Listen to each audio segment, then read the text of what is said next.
Jason, it's good to see you again. How are you? I'm doing much better, thank you. Since our last meeting, I think I've made good progress in understanding why we all sometimes resist good changes, or make changes that end up being bad for us. Tell me about the progress with your coworkers. As you recommended, I shared Dr. Ellie Goldrat's change matrix to help us better understand the conflict we're facing. I explained that making any change in your life, or in any organization, is like climbing a mountain. There are two good reasons for us to climb the mountain. There is a pot of gold at the top which represents the future upside of the proposed change. And there is also a nasty alligator at the base of the mountain that represents the current downside of not changing. But there are also two reasons for not wanting to climb the mountain. There is the future downside of the change, like the effort or cost of climbing, and the risk of falling, which is represented by two crutches. The current upside of not changing is not having to leave behind the beautiful mermaid. We can't take her with us up the mountain, so she represents what we fear giving up if we change. So what insights did you gain when you shared all your upside and downside assumptions with your coworkers? We realized that the main reason we tend to resist changes that would be good for us is because of the exaggerated fears of loss and risk, and that as the initiator of this change, I have a responsibility to understand and help address these fears. And what about our tendency to sometimes overreact and make changes that would likely be bad for us? We realize that when we sometimes overreact and make changes that end up being bad for us, it's likely due to exaggerated frustrations or exaggerated expectations. Those are really good insights. Unfortunately, our confirmation bias can cause us to only look for evidence to validate rather than challenge these fears and frustrations, which can cause us to get stuck. Prof, that's exactly where we are. We're kind of stuck now. Well, for these more complicated cases, I've been testing a new method called the Change Matrix Cloud. So how does the CMC method work? Well, it consists of 5 steps. Each step is designed to prevent one of the 5 most common decision mistakes that we make. In step 1, you define the problem and its impact. This is to avoid focusing on unimportant problems or not focusing on important problems. Step 2 is to define the change conflicts. This prevents you from jumping to a solution or blaming people. Step 3 is to resolve the change conflict. The mistake here is focusing only on one resolution and not realizing that there are 4 alternatives. Step 4 is overcoming yes buts. We don't want to ignore valid reservations, or let these reservations be an excuse not to act. Then in step 5, we design an experiment to implement the new change. This helps ensure that we learn from our mistakes and actually solve the problem we started with. The good news is that you've already completed 2 steps when you filled in the change matrices for you and your coworkers' conflicts. That's good news. So where do we start? Well, first, let's review the 2 steps of your story that you've already completed so far. In step 1, you define the problem you are facing as the disharmony with your coworkers. In step 2, the consequence and cause of this problem, you wanting to quit your job, and you blaming your coworkers' resistance to change for the disharmony. Then you completed the 2 change matrices, yours and those you blame for your problem. Okay, so how is the change matrix cloud different? It just rearranges these elements so that the upsides are above and downsides below the conflict you and they face. Then we add each side's desired goal on top of the upsides and the possible threat from the downsides at the bottom. These help us check if the upsides and downsides we listed are really important to us and them, and whether we could have exaggerated any of them. I'm not sure I understand. Can we fill it in with the details of my story so I can see how it works? Sure. See, most of it's done already. The only parts you need to add are the goal and the threat. So, looking at the upsides of your conflict about taking the new job or not, what's the overall goal you want to achieve? I want to be happy at work again and feel like I'm actually contributing to the success of the organization. And what would be the major threat to that goal? Probably if my poor productivity or the disharmony with my coworkers hurts the organization's performance. Very good, Jason. Now do the same for the coworkers' conflict. You see, you've just completed the first 2 steps of the Change Matrix Cloud process. Quite simple, right? Yes, simple, but definitely not easy. And why is it called a cloud? Well, because these conflicts hang over us like dark clouds. In order to evaporate these clouds, we have to challenge one of 2 key assumptions. The first way is realizing that either our fears or frustrations are probably exaggerated. Secondly, that even though our fears and frustrations are real, not exaggerated, they can be overcome in a way that will have more upside and less downside than the current status quo. And how do you find such viable alternatives to resolve our conflict and the conflict of those we blame for our problem?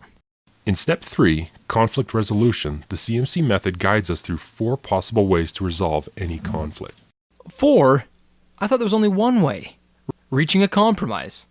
No, compromises require that both sides give up something. We want both sides to gain something, to find a way to get more upside and or less downside than before.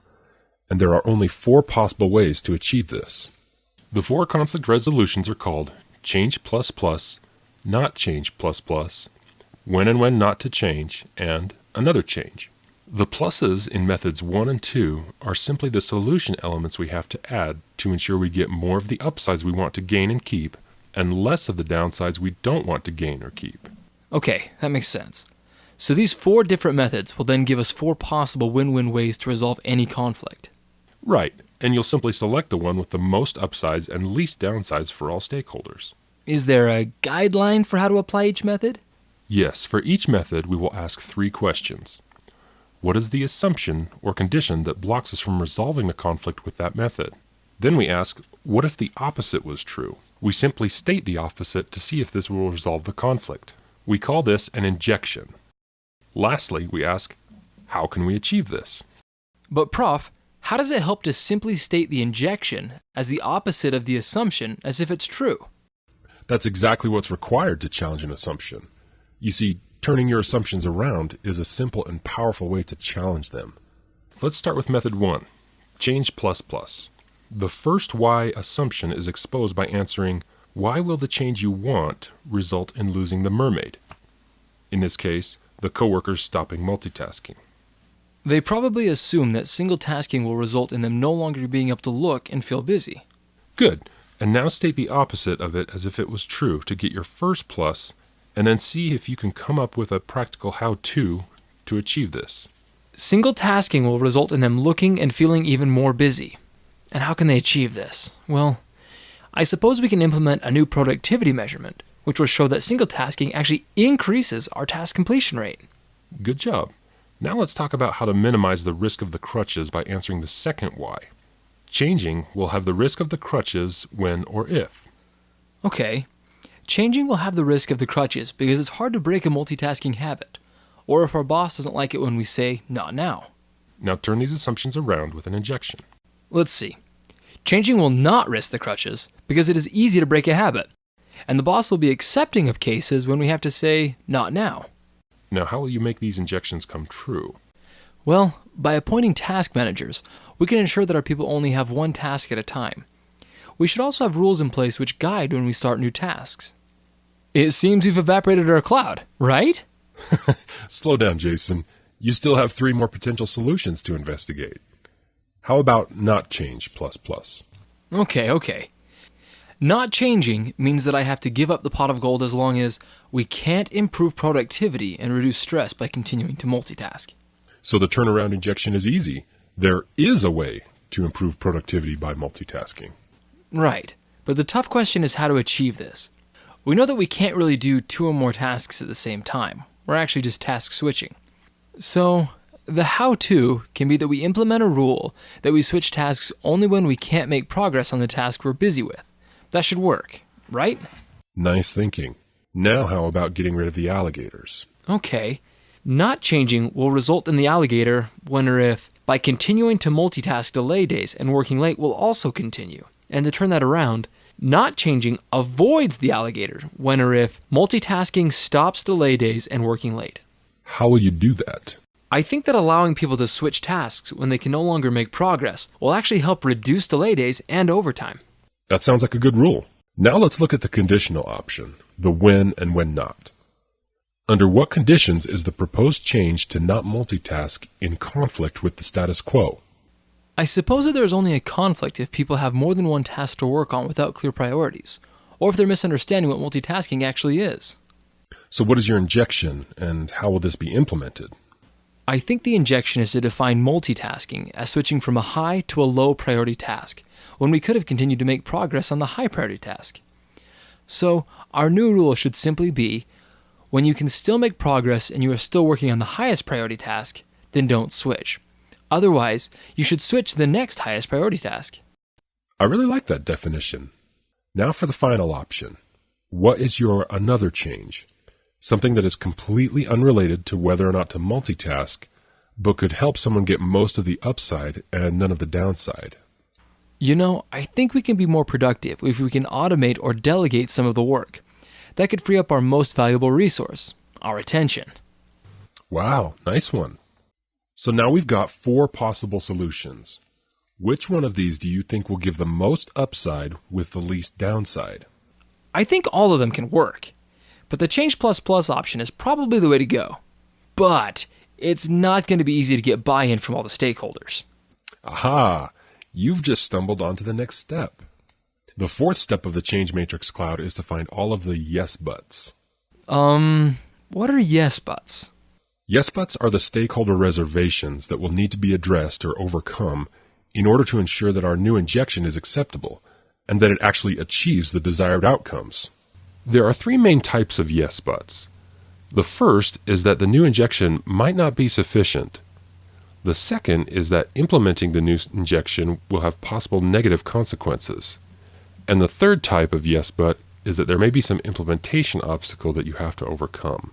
So, what do we do about such yes buts? Firstly, we encourage the stakeholders to identify as many of them as possible to help us improve our injections. Then we ask the one who raised it what they propose should be added or changed to the injection to address these. For example, in your Change++ option, your project managers might raise the insufficiency yes but that as long as top management keeps releasing more projects, the pressure to multitask will continue. Perhaps the solution would be to engage with the top management to control the release of projects. Now your turn. Put yourself in the other stakeholders' shoes. What potential negative consequence yes buts would they likely raise about your Change++ injection? I was talking to one of our IT managers. He said that by not starting projects as soon as possible, it could create the impression with customers that we don't value them, or that we don't have enough capacity. We might lose their business. That's true. So we would have to reach out to these customers and explain to them that even though we're starting their projects later, we're going to finish them earlier. That sounds good. Now how about any implementation obstacle? Our HR department often says that extra training means time away from working on projects. That leads to overtime and higher costs. We can reduce the training time by having templates readily available. We can create a YouTube explanation video on how the CMC can be used to solve real-life problems, at work and at home. That sounds good. Now we've come to the 5th step, design and experiment. This step answers the what, how, and the 3 whys of any new better practice that you developed with the CMC method. This is great. It feels like we've evaporated at least one of the dark clouds that were hanging over me. And I'm confident if more appear, I could evaporate them too. That's great, Jason, but let me emphasize that the 5th step is arguably the most important. Make sure you summarize and communicate your full analysis, new solution, and measurements of success with all of the necessary stakeholders. Also, put everything you've learned into action, because if you make a decision but you don't follow through with action, you're just going to end up with another failure. So true. Thanks, Professor. I couldn't have done it without you. Sure thing, Jason. It's been great working with you. Take care. If you have a conflict about how best to deal with a problem you're facing, or want to understand why those you blame did what they did, why not try out the Change Matrix Cloud method on your own case to tell your story?